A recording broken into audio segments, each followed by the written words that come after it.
शिल्पा की आदतें ठीक नहीं थी। वो ना बोलने से पहले कुछ सोचती और ना ही कुछ करने में। उसकी इस आदत से सभी परेशान रहते। बहन, घर पर मेहमान आए हैं और शक्कर खत्म है, थोड़ी शक्कर दे दो, मैं बाजार जाऊंगी तो ले आऊंगी। अरे शिखा बहन, तुम तो माफी करे, जब देखो तुम्हारे घर में कुछ न कुछ खत्म ही रहता है। अरे शिल्पा, चिल्ला क्यों रही हो? कहा ना घर में मेहमान बैठे हैं, सुन लेंगे। सुन लेंगे तो सुन ले, तुम लोगों की मांगने वाली आदत तो बंद होगी। अच्छा शिल्पा, ना दो शक्कर, लेकिन बात तो अच्छे से करो। एक कटोरी शक्कर के लिए तुमने मेरी बड़ी बेइज्जती कर दी।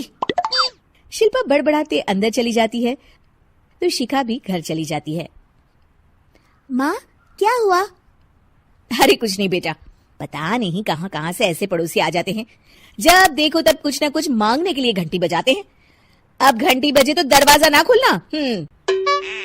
पता नहीं माँ की ये आदत कैसे बदलेगी, किसी को कुछ भी बोल देती है, बोलने से पहले सोचती भी नहीं। शिल्पा की ये आदत दिन ब दिन बढ़ती ही जा रही थी। एक दिन शिल्पा के दरवाजे सब्जी वाला आया। सुनो भैया, मुझे ये भिंडी, टिंडे, लौकी और आलू के साथ 1 किलो प्याज दे दो। जी बहन जी। वो एक एक कर सारा सामान पैक कर देता है। कितने पैसे दूं? 220 रुपए पूरे।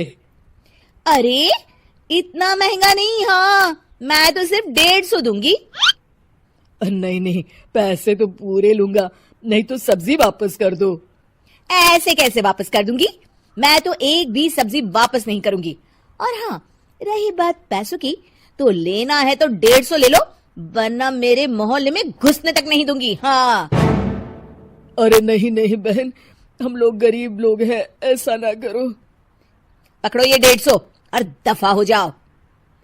शिल्पा की बेटी अंदर से ये सब देख रही थी। शिल्पा, तूने तो हद कर दी। बेचारा गरीब आदमी, उसका तो गुजारा ही इसी से होता है। बोलने से पहले सोचा कर बेटा। माँ आप चुप रहो, घर चलाना बच्चों का खेल नहीं, और वैसे भी इतनी महंगी सब्जी थोड़ी ना होती है।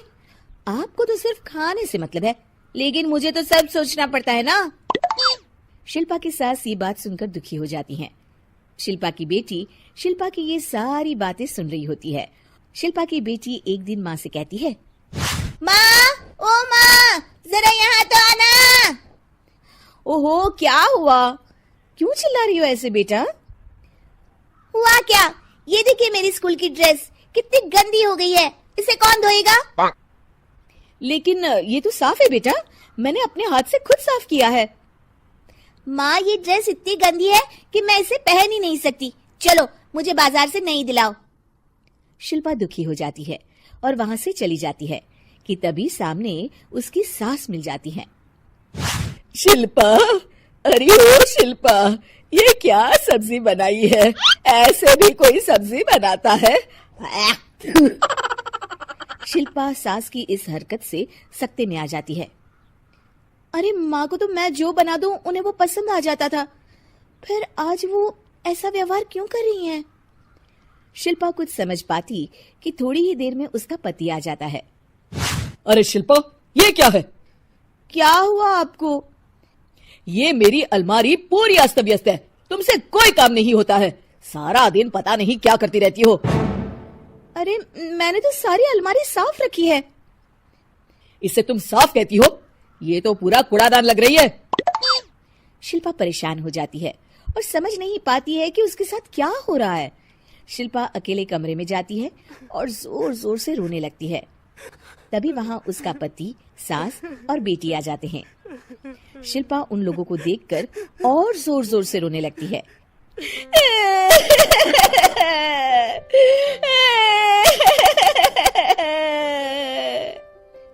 कि तभी उसकी सास उससे कहती है, क्या हुआ?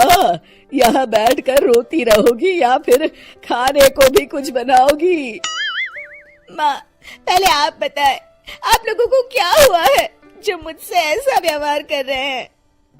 वही हुआ है जो तुम्हें रोज होता है। मैं समझी नहीं। माँ, आज घर वालों ने आपसे बुरा व्यवहार किया तो आपको कितना बुरा लगा ना? हाँ, मुझे बहुत बुरा लगा। मुझे अच्छा नहीं लगता कोई मुझसे इस तरह से बात करे। सही कहा शिल्पा, जो चीज तुम्हें खुद के लिए अच्छी नहीं लगती वो तुम्हें दूसरों के साथ भी तो नहीं करनी चाहिए। बेटा, हम तुम्हारे अपने हैं, फिर भी तुम्हें अपनों की बात का बुरा लगा। लेकिन सोचो, जिन बाहर के लोगों से तुम ऐसा व्यवहार करती हो उन्हें कैसा लगता होगा। हाँ माँ, आप सच कह रही हैं। मैं आप लोगों से माफी मांगती हूँ। मुझे कड़वा नहीं बोलना चाहिए। मैं समझ गई, मैं आपकी हूँ इसलिए आप लोगों ने मुझे सुधरने का वक्त दिया और मेरा साथ दिया। लेकिन जिन बाहर के लोगों से मैं बुरा व्यवहार करती आई, वो लोग मेरे कड़वे बोल से कितने दुखी होते होंगे। मैं वादा करती हूँ, आज से ऐसा व्यवहार किसी के साथ नहीं करूंगी।